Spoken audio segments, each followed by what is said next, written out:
Dear future wife, I want to let you know that I'm not thinking about you. I don't spend a whole lot of time wishing I knew who you were or wondering if we've already met. I don't keep my eyes peeled and try to find you everywhere I go. In fact, I'm quite content without you. This is not because I have a bad perception of marriage. On the contrary, I hope you are as excited for it as I am. Unfortunately, many people that I've talked to fear the vulnerability and intimacy marriage requires. This is particularly heartbreaking because vulnerability and intimacy are some of the most powerful expressions of love Jesus displayed on the cross, and it will be a privilege to represent that with you. I'm only content in your absence because I'm not fit to live with you until I'm fit to live without you. I cannot be dependent before I'm independent or love you unconditionally before I love myself. When mothers board airplanes with their children, they are instructed to fasten their own oxygen mask before fastening their child's. They must secure themselves while remaining calm and collected before attempting to secure others.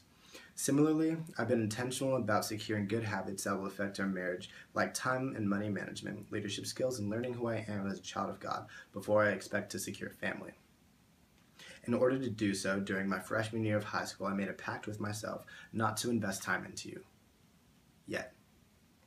I decided to take that time and invest it into God so I could become the man you're looking for. There's definitely some work to be done still, but the process is going well.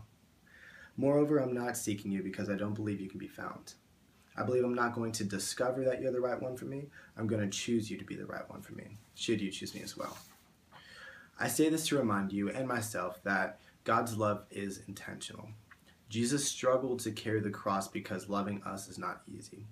However, he persevered because he decided that we were worth it.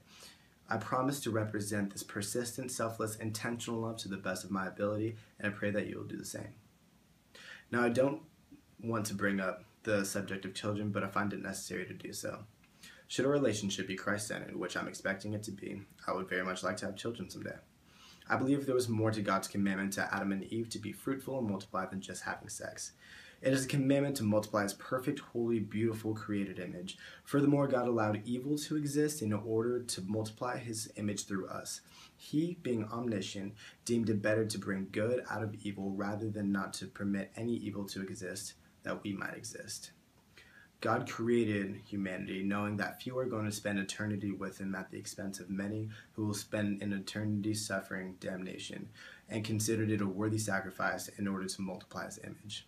This is a heavy truth that illustrates how passionate God is about increasing himself through us, and I believe we should be just as passionate.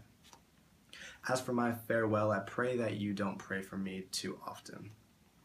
As this is written in the Song of Solomon, I charge you, O daughters of Jerusalem, not to stir up nor awaken love until it pleases.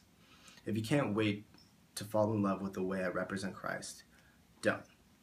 Focus on him so that you will be able to see more clearly what it is that I should be representing. Lots of love, your future husband, Tavonte Brown. P.S. If you choose me before I choose you, I'll probably recognize you quicker if you use puns. God bless.